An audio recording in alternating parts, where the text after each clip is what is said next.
Hola queridos amigos, un placer estar con vosotros nuevamente para seguir compartiendo este espacio de reflexión basado en la palabra de Dios. Juntos tratamos de tener una vida sin sombras, buscando desde la Biblia aquellas cosas que puedan contribuir a que tengamos lo que Jesús llama una vida abundante. En el año 1054 se produjo lo que se conoce como el Cisma de Oriente. Dentro de la historia del cristianismo, esto implicó la separación de la iglesia cristiana de Oriente de la de Occidente. En el año 1517 se produjo lo que se llama la Reforma Protestante. La historia del cristianismo ha estado marcada por grandes momentos de separación. La separación de la iglesia cristiana de Oriente y Occidente fue el resultado de la incomprensión en un punto de vista teológico y al que no llegaron a un consenso. Y como resultado, el obispo de Roma y el patriarca de Constantinopla se excomulgaron mutuamente. Durante el siglo XVI, las tesis luteranas no encontraron apoyo en la jerarquía de la Iglesia Católica. El resultado fue la excomunión de Lutero, el rechazo de Lutero de esta excomunión y finalmente la división dentro de la Iglesia.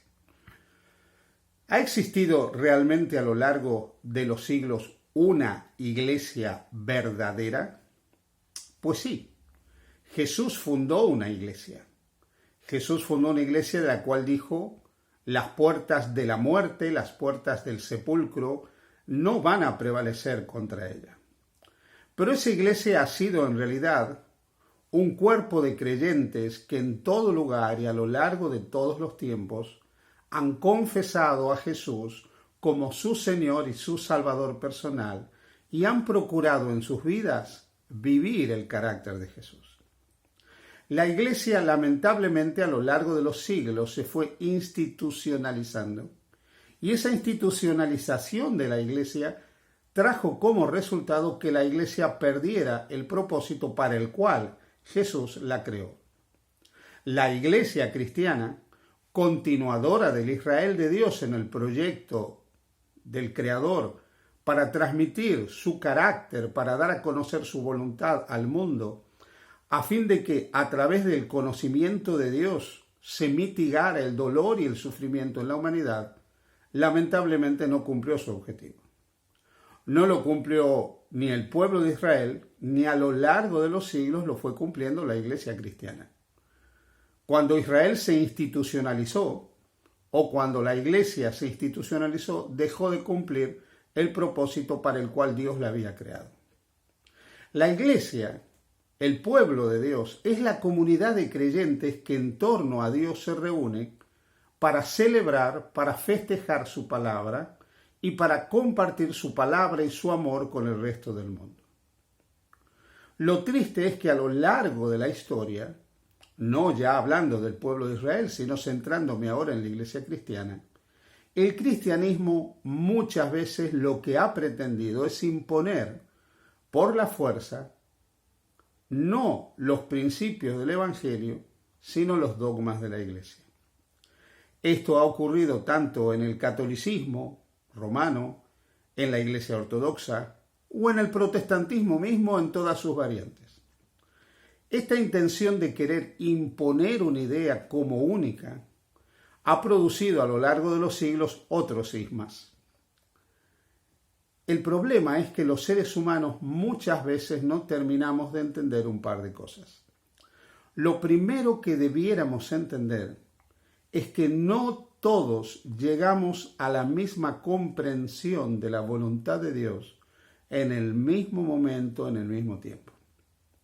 No todos, al examinar las Sagradas Escrituras, llegamos a entender de la misma manera la palabra del Señor. No todos llegamos a comprender de la misma manera las grandes verdades de la revelación. Y mucho más todavía, no todos llegamos a entender el auténtico propósito de Dios al habernos dado la revelación escrita, la Biblia, y la revelación audible, su Hijo Jesucristo, para nosotros. El gran propósito de Dios fue darnos a conocer su carácter. Ese carácter del cual habla Juan en el capítulo 3, versículo 16 de su Evangelio, cuando dice que Dios nos amó y porque nos amó envió a su Hijo. O del cual habla Juan en su primera carta, capítulo 4, versículo 18, cuando dice que el que no ama no ha conocido a Dios porque Dios es amor. Todo el accionar de Dios a lo largo de la historia de la salvación ha tenido el propósito de mostrar su carácter, un carácter de amor. Ese carácter de amor, de compasión y de misericordia que había sido desdibujado por el archienemigo de Dios desde el inicio del conflicto milenario entre el bien y el mal. Entonces, en primer lugar, la Iglesia es creada para revelar ese carácter de Dios. Así como Jesús pudo decir: el que me ha visto a mí ha visto al Padre, la Iglesia existe para que otros puedan ver a través de la Iglesia el carácter de Dios. El que ve a la Iglesia debiera ver el carácter de Dios. El que ve a la Iglesia debiera conocer realmente cómo es el Padre, cómo es Jesucristo. Y por lo tanto encontrar a través de la Iglesia el camino del perdón, el camino de la restauración, el camino de la renovación y una vida abundante. Lamentablemente la Iglesia a lo largo de los siglos intentó poner dogmas que uniformaban la conducta y el pensamiento de sus miembros. Y esta obsesión por la uniformidad llevó a la Iglesia a no reflejar realmente el carácter de Dios. En la primera carta a los Corintios, el apóstol San Pablo escribe lo siguiente en el capítulo 13. Si yo hablase lenguas humanas y angélicas y no tengo amor, vengo a ser como metal que resuena o címbalo que retiñe. Y si tuviese profecía y entendiese todos los misterios y toda la ciencia, y si tuviese toda la fe de tal manera que trasladase los montes y no tengo amor, nada soy. Y si repartiese todos mis bienes para dar de comer a los pobres, y si entregase mi cuerpo para ser quemado y no tengo amor, de nada me sirve.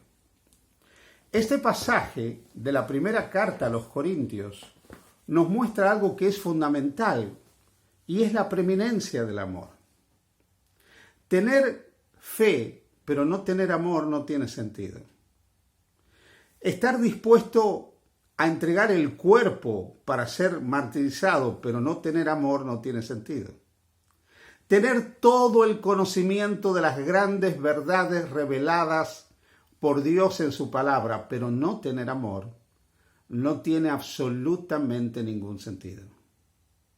Por lo tanto, toda la fe, toda la entrega, toda la disposición al martirio e incluso todo el conocimiento que uno tenga, si no está impregnado en el amor, no sirve absolutamente de nada. Cuando la religión solamente está preocupada por la fe auténtica, cuando la religión solamente está preocupada por la conducta correcta, cuando la religión solamente está preocupada por el testimonio correcto, cuando la religión solamente está preocupada por crear personas dispuestas a morir por lo que creen, pero sin amor, ese contexto religioso se transforma en un contexto de fanáticos enfermos. Enfermos de suficiencia propia, enfermos de legalismo, enfermos de desafecto, enfermos de espíritu de crítica, enfermos de persecución a los que no son como ellos y enfermos de querer uniformar a todos para que exista un pensamiento único y un comportamiento único. Esas iglesias no son lugares donde realmente se puede crecer en la gracia y en el conocimiento de nuestro Señor Jesucristo.